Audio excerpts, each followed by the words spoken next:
Good morning everyone. You all are cordially welcome to the Laxmikanta competitive classes and आज की NCERT series में हम 8th class की geography की एनसीईआरटी का 6th चैप्टर डिस्कस करेंगे, दैट इज ह्यूमन रिसोर्सेज। तो इसमें हम ह्यूमन बीइंग्स को एज अ रिसोर्स स्टडी करेंगे। फाइन। तो देखिए, फर्स्ट चैप्टर रिसोर्सेज में हमने पढ़ा था कि रिसोर्सेज वो सारे ऑब्जेक्ट्स और सब्सटेंसेस होते हैं जो हमारे एनवायरनमेंट में अवेलेबल हैं एंड हम उनको यूज करते हैं, मतलब उनकी कुछ ना कुछ यूटिलिटी है, ठीक है। लेकिन नेचर में अवेलेबल इन सभी सब्सटेंसेस की जो इम्पोर्टेंस है वो तभी है अगर हम उनको यूज करते हैं, वो यूजफुल हैं। और ये हम ह्यूमन बीइंग्स हैं या पीपल हैं जो अपनी डिमांड्स और एबिलिटीज से एनवायरनमेंट में अवेलेबल किसी भी चीज को रिसोर्स बनाते हैं, बिकॉज ये किसी भी चीज की यूटिलिटी पे डिपेंड करता है कि वो रिसोर्स है या नहीं।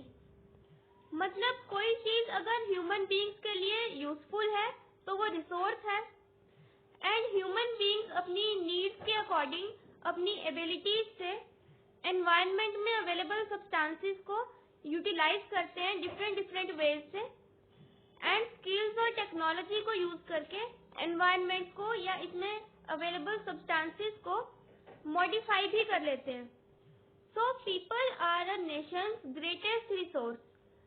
ह्यूमन बीइंग्स ग्रेटेस्ट रिसोर्स होते हैं किसी नेशन के and hence human resource is the ultimate resource. Fine.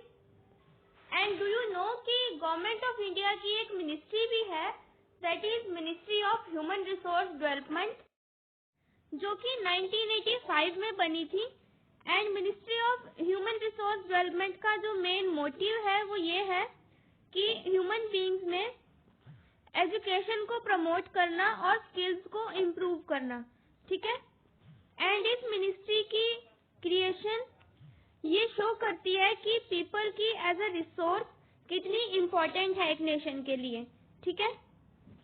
और इसके अलावा 2015 में एक और स्कीम लॉन्च की थी गवर्नमेंट ऑफ इंडिया ने, दैट इज प्रधानमंत्री कौशल विकास योजना, जिसका एम था 2016 से 2020 के बीच में 5 साल में 1 करोड़ इंडियन यूथ को ट्रेनिंग देना ताकि लोग एम्प्लॉयबल स्किल्स सीखने के लिए एनकरेज हों। एंड इस स्कीम के तहत कंट्री के यूथ को क्वालिटी ट्रेनिंग देने का डिसीजन लिया गया था। फाइन। अब देखिए, जैसे नेचुरल रिसोर्सेज अर्थ के सरफेस पे अनइक्वली डिस्ट्रीब्यूटेड हैं depending upon the physical features and climate of earth, ऐसे ही ह्यूमन रिसोर्सेज मतलब ह्यूमन बीइंग्स भी वर्ल्ड में अनइक्वली डिस्ट्रीब्यूटेड हैं। मतलब जहाँ जहाँ वर्ल्ड में सुटेबल फिजियोग्राफी है, सुटेबल क्लाइमेट है, वहाँ ज्यादा लोग रहेंगे, ज्यादा ह्यूमन रिसोर्स होगा, वाइल जो प्लेसेस ह्यूमन हैबिटेशन के लिए सुटेबल नहीं है तो वहाँ पे पॉपुलेशन कम होगी। एंड इसके अलावा ह्यूमन बीइंग्स के नंबर्स के साथ साथ कैरेक्टरिस्टिक्स भी from place to place vary करते हैं and they also differ in educational level, age and gender. So human beings की कई तरह से डिफरेंशिएशन होती है एक दूसरे से, from place to place, characteristics में, एजुकेशनल लेवल्स में, एज में, ठीक है। तो कई तरह से डिफरेंशिएट होते हैं ह्यूमन रिसोर्सेज, ठीक है। Now we will discuss the distribution of population. देखिए, जिस वे में पीपल अर्थ सरफेस पे स्प्रेड है या डिस्ट्रीब्यूटेड है, इस वे को बोलते हैं the pattern of population distribution. और पॉपुलेशन डिस्ट्रीब्यूशन का ये पैटर्न अर्थ सरफेस पे एक्सट्रीमली अनइवन है। मतलब कोई एक सेम या कोई पर्टिकुलर पैटर्न पॉपुलेशन डिस्ट्रीब्यूशन का फॉलो नहीं होता।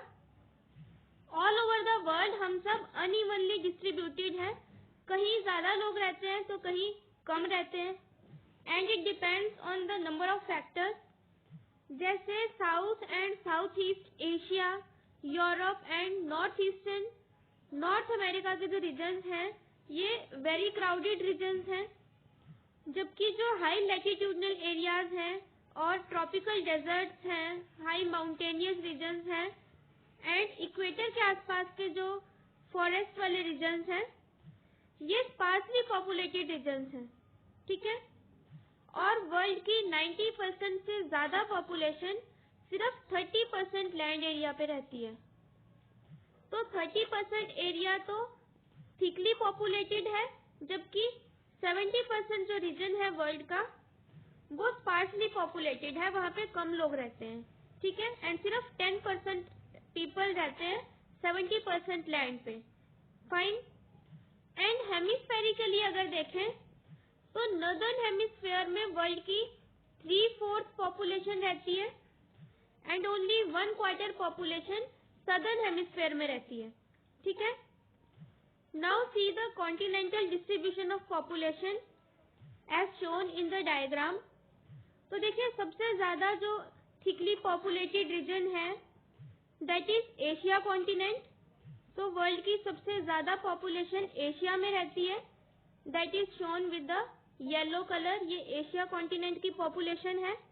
फिर सेकंड नंबर पे यूरोप आता है, थर्ड नंबर पे अफ्रीका जो पर्पल कलर से शो किया है, this is the population of Africa. Then central और साउथ अमेरिका की पॉपुलेशन ब्लू कलर से शो की है, तो उसमें उससे कम।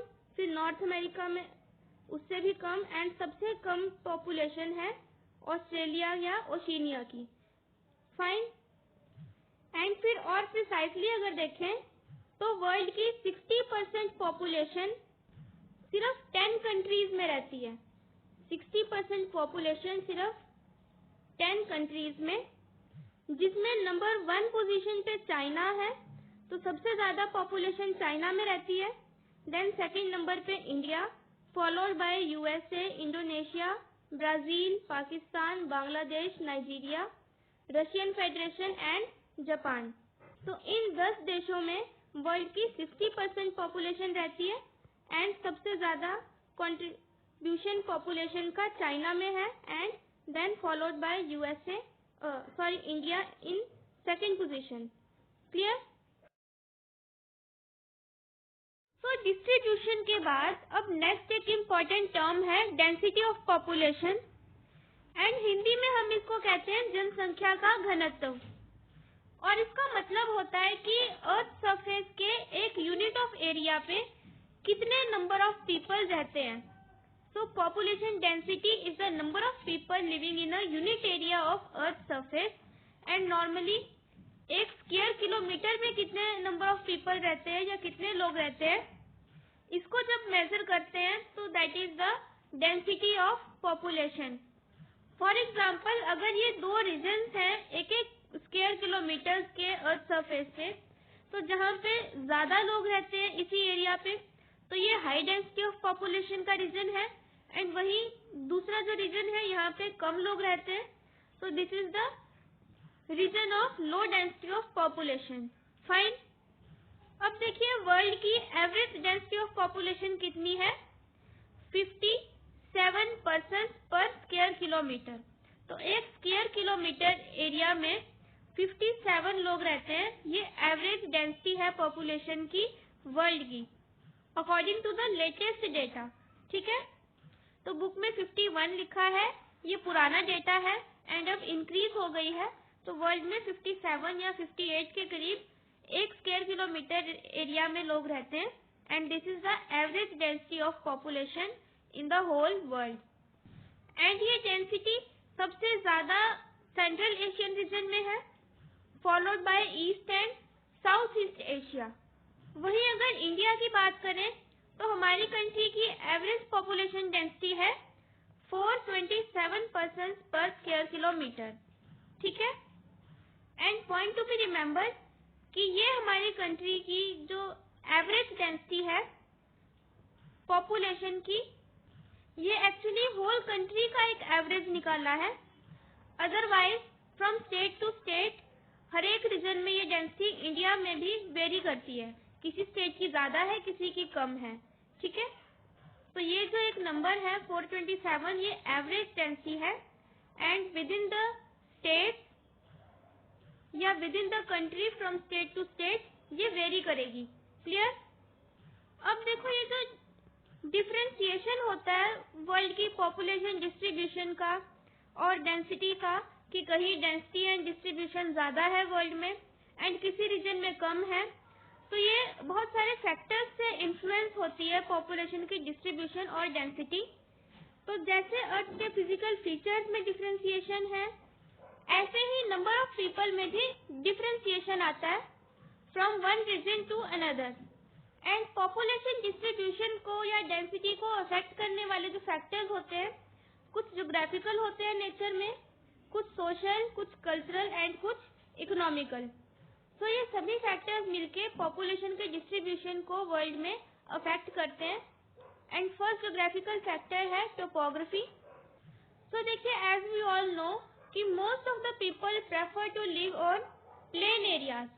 प्लेन एरियाज में रहना लोग ज्यादा पसंद करते हैं बजाय माउंटेनियस रीजन्स और प्लेटो रीजन्स के, बिकॉज प्लेन रीजन फार्मिंग के लिए, मैन्युफैक्चरिंग के लिए और अदर सर्विस एक्टिविटीज के लिए, सभी के लिए मोस्ट सुटेबल होते हैं। And that is why world में जितने भी प्लेन रीजन्स हैं सभी थिकली पॉपुलेटेड एरियाज हैं, जबकि माउंटेनियस रीजन्स जैसे एंडीज, एल्प्स, हिमालयाज ये स्पार्सली पॉपुलेटेड होते हैं, बिकॉज यहाँ पे फैसिलिटीज बहुत कम होती है। ना तो हिमालयाज में, माउंटेन्स में रोड्स का प्रॉपर नेटवर्क होता है, तो ट्रांसपोर्टेशन डिफिकल्ट होता है, क्रॉप्स ग्रो नहीं हो पाती properly. And that is why इन रीजन्स का जो टेरेन है वो लोगों के लिए अनसुटेबल होता है, जिस वजह से यहाँ की पॉपुलेशन डेंसिटी बहुत कम होती है। सेकंड इम्पोर्टेंट फैक्टर है क्लाइमेट। तो वर्ल्ड के जो एक्सट्रीम क्लाइमेट्स वाले रीजन्स हैं जैसे सहारा डेजर्ट, पोलर रीजन्स, यहाँ पे लोग रहना अवॉइड करते हैं। तो एक्सट्रीम क्लाइमेटिक रीजन्स में पॉपुलेशन बहुत कम होती है, जबकि अगर टेम्परेचर और क्लाइमेट माइल्ड हो, ह्यूमन सर्वाइवल के लिए सुटेबल हो, मॉडरेट टाइप का हो, तो वहाँ पे पॉपुलेशन ज्यादा होती है। फाइन। नेक्स्ट है सॉइल। तो देखिए, जहाँ पे फर्टाइल सॉइल होगी वहाँ पे एग्रीकल्चर के लिए सुटेबल लैंड मिलेगा, so people will prefer to live in those areas where fertile soil is available. And fertile plains जैसे गंगा ब्रह्मपुत्र प्लेन्स हैं इंडिया में, हुआंगी और सांजियांग है चाइना में, और इजिप्ट की नाइल रिवर के आसपास के जो रीजन्स हैं ये डेंसली पॉपुलेटेड एरियाज हैं। और फर्टाइल सॉइल मोस्टली रिवर के आसपास वाले रीजन्स में होती है। So water is another factor which influence the distribution of population in the world, because people prefer to live in areas where fresh water is easily available, and that is why जो river valleys हैं world की, यहाँ पे densely populated regions होते हैं ये, because यहाँ पे water भी easily available होता है and soil भी fertile होती है, जबकि जो desert वाले regions होते हैं यहाँ पे population sparse होती है। क्लियर? इनके अलावा जिन रीजन्स में मिनरल डिपॉजिट्स होते हैं वो भी थिकली पॉपुलेटेड होते हैं, जैसे साउथ अफ्रीका में जो डायमंड माइंस हैं, इनकी वजह से ये रीजन थिकली पॉपुलेटेड है। ऐसे ही मिडिल ईस्ट में ऑयल की वजह से यहाँ लोग रहना पसंद करते हैं। फाइन। अब देखो, ज्योग्राफिकल फैक्टर्स के अलावा सोशल, कल्चरल और इकोनॉमिक फैक्टर्स भी इन्फ्लुएंस करते हैं the distribution of population in the world. ठीक है, तो सोशल फैक्टर्स जैसे बेटर हाउसिंग के जो एरियाज होते हैं जहाँ पे एजुकेशन और हेल्थ फैसिलिटीज ज्यादा होंगी, वो एरियाज डेंसली पॉपुलेटेड होते हैं, जैसे कि इंडिया में एक सिटी है पुणे। इसके अलावा कल्चरल फैक्टर्स जो इन्फ्लुएंस करते हैं पॉपुलेशन के डिस्ट्रीब्यूशन को, ये प्लेसेस के कल्चरल सिग्निफिकेंस की वजह से होते हैं या इनकी रिलीजन के साथ कनेक्शन की वजह से। जैसे वाराणसी, जेरूसलम और वेटिकन सिटी ये इम्पोर्टेंट एग्जांपल्स हैं जो कि रिलीजियस सिटीज हैं एंड इनके रिलीजियस सिग्निफिकेंस की वजह से ये थिकली पॉपुलेटेड सिटीज हैं। फाइन। नेक्स्ट है इकोनॉमिक फैक्टर। तो वो इंडस्ट्रियल एरियाज जो एम्प्लॉयमेंट अपॉर्चुनिटीज प्रोवाइड करते हैं, they are a great attraction to people. जैसे इंडिया में मुंबई है एंड जापान में एक ओसाका सिटी है ये 2 डेंसली पॉपुलेटेड एरियाज हैं जो कि इकोनॉमिक फैक्टर के कारण थिकली पॉपुलेटेड हैं। फाइन। अब देखिए, पॉपुलेशन एक डायनेमिक फिनोमिना है, मतलब पॉपुलेशन कभी स्टैटिक नहीं रहती, इसमें टाइम टू टाइम चेंजेस होते रहते हैं।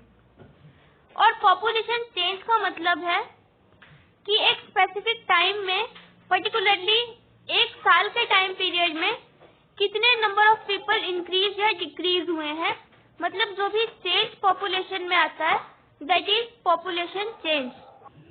एंड ये actually number of births and deaths पे डिपेंड करता है कि पॉपुलेशन में एक साल में कितना चेंज आएगा।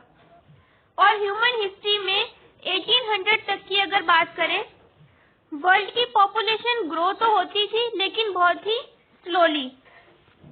Although large number of babies were born, but they died early too. तो बर्थ रेट तो ज्यादा था ही, लेकिन डेथ रेट भी ज्यादा था, जिस वजह से बहुत ही स्लो रेट पे 1800 तक के टाइम पीरियड में पॉपुलेशन ग्रो करती थी। और डेथ रेट ज्यादा होने का कारण ये था कि उस टाइम हेल्थ फैसिलिटीज प्रॉपर नहीं थी। दूसरा, सफिशिएंट फूड अवेलेबल नहीं था सबके लिए, क्योंकि फार्मर्स भी इतना फूड प्रोड्यूस नहीं कर पाते थे कि सभी की रिक्वायरमेंट्स को फुलफिल कर सकें।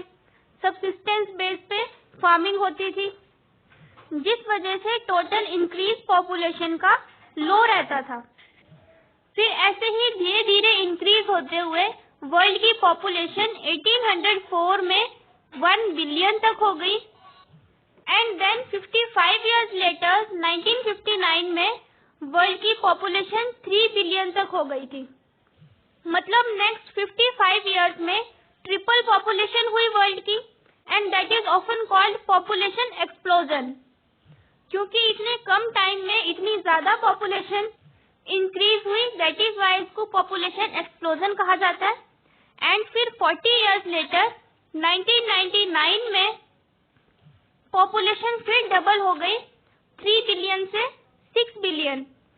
और इतनी तेजी से पॉपुलेशन ग्रोथ का कारण ये था कि टेक्नोलॉजी की ग्रोथ के साथ साथ अब बेटर फूड सप्लाईज मिलने लगी एंड न्यू मेडिसिन के भी इन्वेंशन हुए।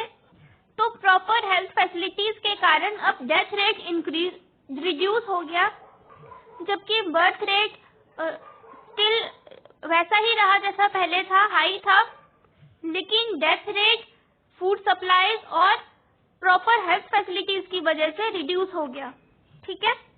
और ये बर्थ रेट और डेथ रेट क्या है? तो जब बर्थ को मेजर किया जाता है कि 1000 पीपल पे नंबर ऑफ लाइव बर्थ कितने हैं, that is called birth rate. And 1000 people पे नंबर ऑफ लाइव डेथ्स कितनी है, that is called death rate. फिर इसके अलावा एक टर्म होती है migration. It is the movement of people in and out of an area. तो जब एक जगह से दूसरी जगह लोग मूव करते हैं या शिफ्ट होते हैं, दैट इज कॉल्ड माइग्रेशन। और birth rate and death rate तो नेचुरल कॉजेज हैं पॉपुलेशन चेंज के, एंड इनका जो डिफरेंस होता है दोनों का, that is the natural growth rate of a country. और पॉपुलेशन जो वर्ल्ड में इंक्रीज होती है, मेनली वो नेचुरल ग्रोथ रेट की वजह से ही इंक्रीज होती है, लेकिन नाउअडेज माइग्रेशन भी एक इम्पोर्टेंट फैक्टर है in the growth of population of a region, जिसमें लोग एक जगह से दूसरी जगह मूव करते हैं। ये migration with in the country भी हो सकती है एंड बिटवीन द कंट्रीज भी हो सकती है। एक देश से दूसरी देश भी लोग जाते हैं, और एक देश में एक स्टेट से दूसरी स्टेट में भी लोग मूव करते हैं। And when people leave a country, this is called emigration. और जो लीव करते हैं एक कंट्री को दूसरी जगह जाते हैं, these are called emigrants. And जिस कंट्री में जाते हैं, दिस इज कॉल्ड इमिग्रेंट्स। तो एक देश को छोड़ के जाना इज एमिग्रेशन, और जिस जगह जाते हैं that is called immigration. And countries like United states of America, Australia, यहाँ पे काफी ज्यादा इन माइग्रेशन होती है, मीन्स इमिग्रेशन, बिकॉज ये डेवलप्ड कंट्रीज हैं, यहाँ पे अपॉर्चुनिटीज एंड फैसिलिटीज ज्यादा हैं। जबकि सूडान एक ऐसा एग्जाम्पल है कंट्री का that has experienced a loss in population, जहाँ पे पॉपुलेशन में लॉस हुआ है ड्यू टू आउट माइग्रेशन, वहाँ पे पुश फैक्टर्स के कारण आउट माइग्रेशन हुई है। सूडान को काफी लोग छोड़ के दूसरे देशों में सेटल हो चुके हैं, दैट इज वाई यहाँ पे आउट माइग्रेशन या एमिग्रेशन है। क्लियर? और जनरल जो ट्रेंड होता है इंटरनेशनल माइग्रेशंस का, वो लेस डेवलप्ड नेशंस से मोर डेवलप्ड नेशंस की तरफ होता है in search of better employment opportunities. And countries के विदिन की अगर बात करें तो लोग रूरल एरिया से अर्बन एरियाज की तरफ मूव करते हैं एम्प्लॉयमेंट और एजुकेशन एंड हेल्थ फैसिलिटीज के लिए। ठीक है, अब देखो पॉपुलेशन चेंजेस किस किस तरह से होते हैं। When birth rate is more than death rate तो पॉपुलेशन इंक्रीज होती है, एंड अगर बर्थ रेट और डेथ रेट सेम हो तो पॉपुलेशन स्टेडी रहती है, and if death rate is more than birth rate तो पॉपुलेशन डिक्रीज हो जाती है। Clear? Now see the patterns of population change. देखिए वर्ल्ड में पॉपुलेशन ग्रोथ के जो पैटर्न्स हैं या रेट है जिस रेट से पॉपुलेशन ग्रो करती है, ये वेरी करती है in different parts of the world. हालांकि जो वर्ल्ड के टोटल पॉपुलेशन है वो तो रैपिड ग्रोथ हो रही है, उसमें इट इज राइजिंग रैपिडली, लेकिन सभी कंट्रीज में ऐसा नहीं है, क्योंकि कहीं ग्रोथ ज्यादा होती है तो कहीं कम भी होती है। जैसे कुछ कंट्रीज हैं, फॉर एग्जाम्पल केन्या, यहाँ पे हाई पॉपुलेशन ग्रोथ रेट है बिकॉज यहाँ का बर्थ रेट बहुत ज्यादा है। लेकिन सब अदर कंट्रीज जैसे यूनाइटेड किंगडम, यहाँ की पॉपुलेशन की ग्रोथ स्लो है बिकॉज यहाँ पे डेथ रेट तो लो है लेकिन बर्थ रेट भी लो है। Fine, now this is the map which shows the annual rates of natural population increase. तो देखिए अफ्रीका कॉन्टिनेंट में बहुत सारी कंट्रीज है जहाँ पे वेरी हाई ग्रोथ रेट है, एंड ये कंट्रीज जो ब्लू कलर से शो की है, these are the regions that have very high, means 3% से ज्यादा यहाँ का ग्रोथ रेट है पॉपुलेशन का। फिर लाइट पिंक कलर से या क्रीम कलर से जो कंट्रीज है यहाँ पे हाई ग्रोथ रेट है, एंड लाइट ग्रीन कलर से जो कंट्रीज है, इंडिया भी उसमें ही आती है, इनमें मॉडरेट ग्रोथ रेट है रेंजिंग बिटवीन 1 and 1.9%। फिर yellow colour shows low growth rate जो लेस देन 0.9% की कंट्रीज हैं। ठीक है, now we will discuss population composition. तो देखिए कोई कंट्री कितनी क्राउडेड है इससे उसकी इकोनॉमिक डेवलपमेंट पे कोई इफेक्ट नहीं पड़ता। जैसे बांग्लादेश और जापान का अगर एग्जांपल लें तो दोनों ही डेंसली पॉपुलेटेड रीजन्स हैं, लेकिन जापान इकोनॉमिकली मोर डेवलप्ड है than Bangladesh. So we can say कि क्वांटिटी नहीं मैटर करती है पॉपुलेशन की, it is the qualities that make human beings a resource, कि ह्यूमन बीइंग्स की जो क्वालिटीज होती हैं उससे वो एक रिसोर्स है, ना कि अपनी क्वांटिटी से। बिकॉज अपनी नॉलेज से, अपनी स्किल्स से ही वो अपने आसपास जो भी एनवायरनमेंट में अवेलेबल सब्सटेंसेस हैं उनको यूजेबल बनाते हैं। So human beings are a resource because of their qualities. तो जहाँ पे ज्यादा स्किल्ड लोग होंगे वो कंट्री डेवलप करती है, ना कि जहाँ पे ज्यादा पॉपुलेशन होती है। फाइन, एंड एक इम्पॉर्टेंट चीज ये है कि people vary greatly in their age, self literacy level, health condition, occupation और इनकम लेवल। इन सभी फैक्टर्स से लोग एक दूसरे से डिफरेंशिएट होते हैं, एंड हर एक इंसान दूसरे इंसान से डिफरेंट होता है in terms of age, literacy, health condition, occupation, etc. So it is essential to understand these characteristics of the population. In population के ये जो essential characteristics है इनको understand करना essential है, and इन्हीं characteristics पे based जो composition होता है, structure होता है population का, that is called population composition. And population composition से हमें ये पता चलता है दैट हाउ मेनी मेल्स और females are there in our country, and which age group they belong to, how educated they are, and what type of occupations they are employed in, and what their income levels and health conditions.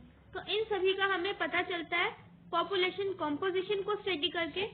और population composition को study करने का एक interesting जो वे है that is population pyramid.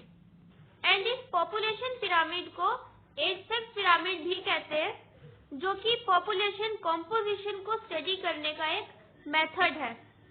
अब देखिए population pyramid क्या होता है कि इसमें जो टोटल पॉपुलेशन होती है किसी कंट्री की या किसी भी रीजन की, उसको वेरियस एज ग्रुप्स में डिवाइड कर दिया जाता है, जैसे 5 to 9 years, 10 to 14 years and so on. फिर ये परसेंटेज सब डिवाइड की जाती है मेल्स एंड फीमेल्स में, एंड इनका एक डायग्राम बनाया जाता है जो कि एक पिरामिड लाइक शेप का होता है, and that is the population pyramid. तो पॉपुलेशन पिरामिड की जो शेप होती है उससे हम बहुत ही इजीली देख सकते हैं कि हमारी कंट्री की पॉपुलेशन कॉम्पोजिशन कैसी है। इसमें सबसे नीचे पॉपुलेशन में चिल्ड्रन को शो किया जाता है जो कि 15 इयर्स से बिलो एज के होते हैं, and these are reflected at the bottom.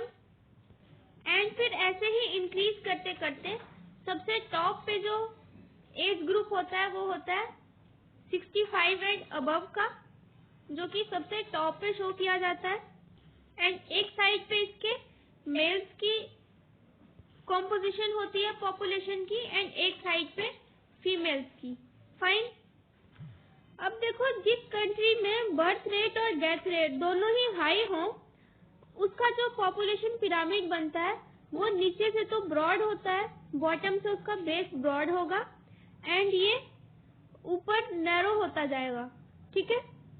और इस तरह की सिचुएशन कीनिया में है, तो कीनिया का पिरामिड इस तरह का बनेगा जिसका बॉटम ब्रॉड होगा एंड उसका जो टॉप होगा वो काफी नैरो हो जाएगा, बिकॉज डेथ रेट और बर्थ रेट दोनों ही हाई है, लेकिन जिस वजह से large percentage of them die in their infancy और अपने अडल्टहुड तक कुछ ही लोग पहुंच पाते हैं, and there are very few old people. ठीक है।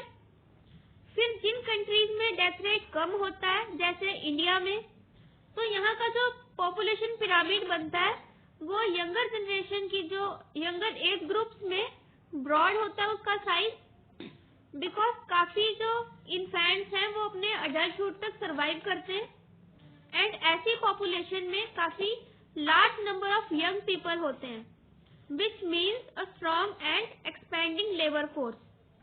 वहीं अगर जापान जैसी कंट्रीज की बात करें जहाँ पे लो बर्थ रेट है एंड डेथ रेट भी लो है, तो उनका पिरामिड का जो बेस होता है वो नैरो होगा, and there are large number of people who reach old age. So to conclude the chapter, skilled, spirited and hopeful young people and those with a positive outlook are the future of any nation. We in India are fortunate to have such a resource. They must be educated and provided skills and opportunities to become able and productive.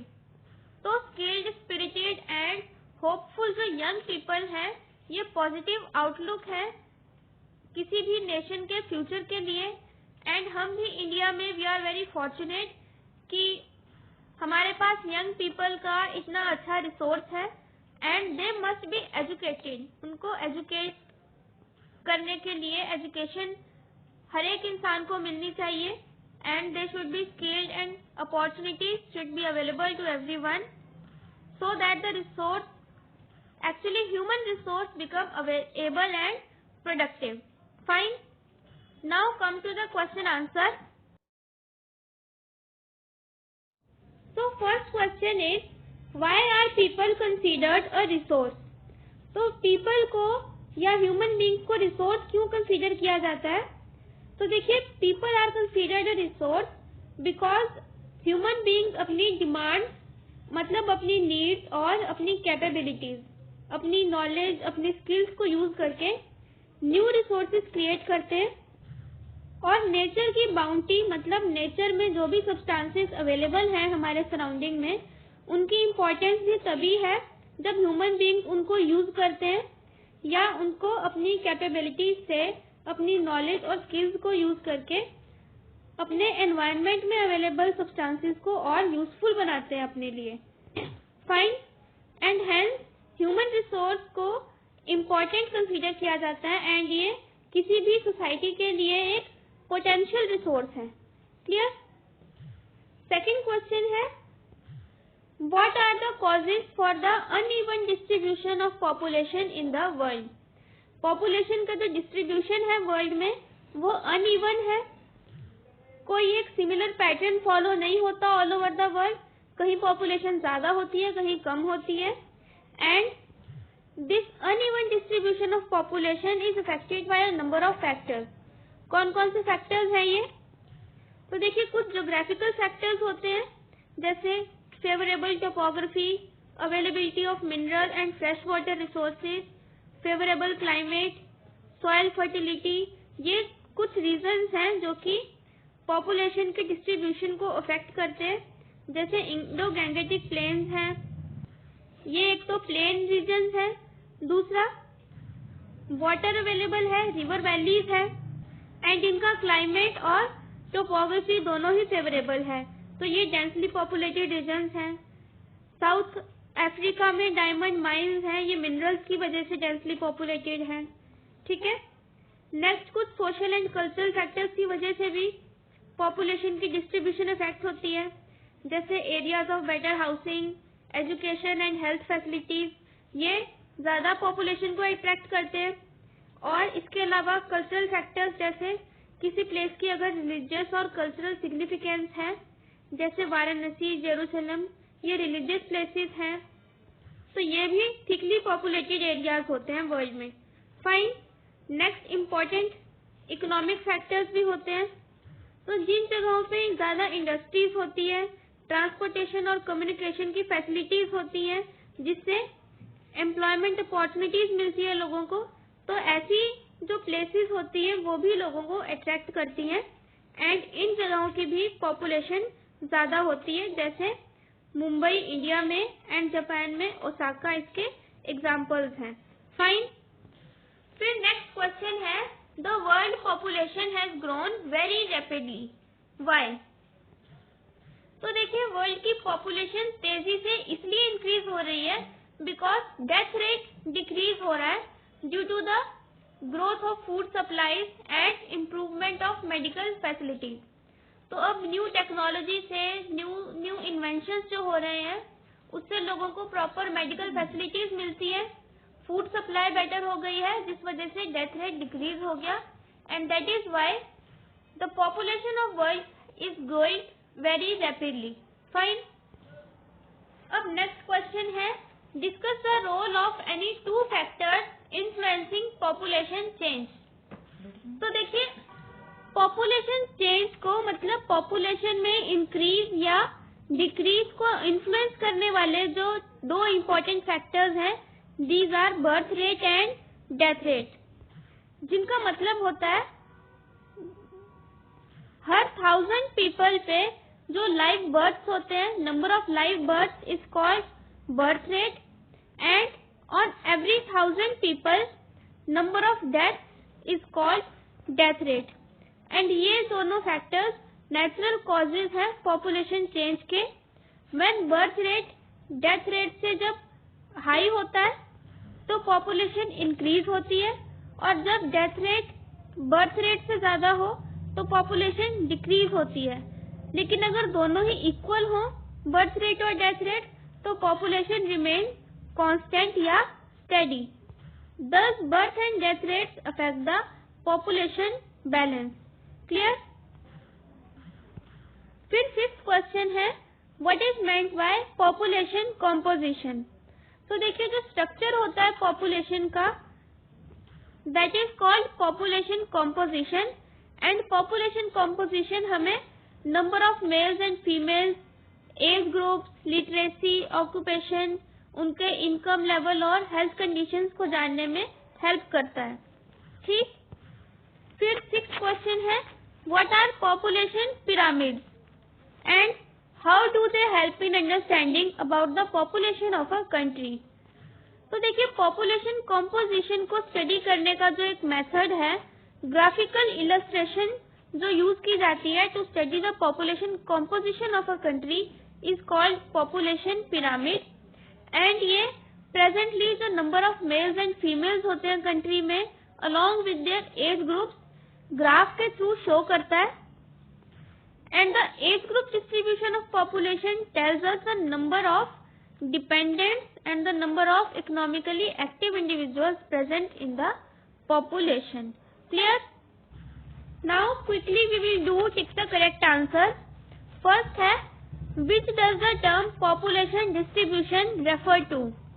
तो इसका C option correct है।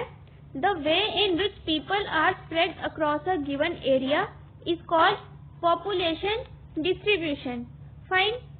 फिर next है which are the 3 main factors that cause population change. तो population change को cause करने वाले 3 factors कौन कौन से हैं? बर्थ, डेथ और माइग्रेशन रेट्स। ठीक है, तो इसमें बी ऑप्शन करेक्ट हो जाएगा। फिर नेक्स्ट है इन 1999 द वर्ल्ड पॉपुलेशन रीच। तो 1999 में वर्ल्ड की पॉपुलेशन कहाँ तक पहुंच गई थी? सी ऑप्शन इसमें करेक्ट है, 6 बिलियन तक। ठीक है। नेक्स्ट है what is a population pyramid. तो पॉपुलेशन पिरामिड ग्राफिकल प्रेजेंटेशन होती है age sex composition of a population. Clear? First option इसमें करेक्ट है। देन नेक्स्ट क्वेश्चन है complete the sentences below using some of the following words. तो question है when people are attracted to an area it becomes dash populated. तो densely populated हो जाता है कोई एरिया जब लोग वहां अट्रैक्ट होते हैं उसकी तरफ। And factors that influence this include favourable climate, good supplies of natural resources and fertile land। ठीक है। अब the chapter human resources is done and I hope that you understood it very well, but still if you have any query you can ask in the comment section and kindly subscribe to the Lakshmikanta competitive classes. So please don't forget to like, comment, share and subscribe. Thank you so much. Best wishes to all of you.